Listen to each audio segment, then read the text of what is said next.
started feeling things started to move more emotionally, and then I got into therapy with a resident psychiatrist. He was finishing up his residency, and I worked with him for 7 years. When he finished his residency and set up his own practice, he said that he would only do psychotherapy. Psychotherapy, yeah, 3 times a week, and or he wouldn't work with me, which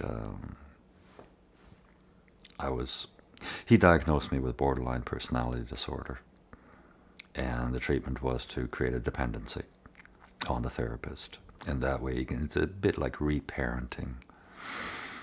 And so he kind of dictated it. Either you do psychotherapy 3 times a week, or I don't work with you. By that time I had a dependency on him, and I went along with it. And it really wasn't my thing. I mean, the stuff that I had to do to get him 3 times a week, and I had a good job. I was working as a designer for a large hospital at one point, and for a research facility. I was working as an architectural designer. And then it just started to deteriorate with him, because I was reading.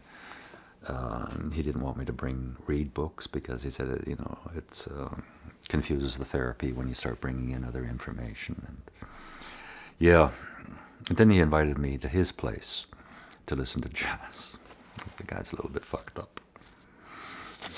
So, and then he'd broken up with his boyfriend, and that's when he invited me to his place. And I was just starting to come into the dealing with Harper, the abuse. This may be an impossible question, but do you have a sense whether these were independent things? You were starting to deal with Harper, and he starts down this path, or is it possible that the fact that he was moving in, essentially another form of grooming? Yes. Did that do you think that started to trigger your memories and feelings about what Harper did? Good question.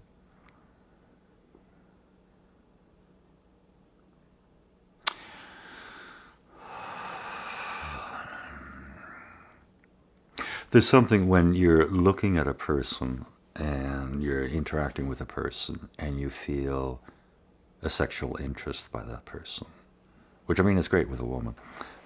Well, it can be with a man too, but not on a man in a position of power, of authority. And that's when I started feeling I don't trust him anymore. I have to protect myself. This is the same time, I'm 14 years old again. I'm in Harper's car. He's trying to get me to this junior seminary. And no, I don't. And it's taking all my willpower to say, no, I'm not going to do that. And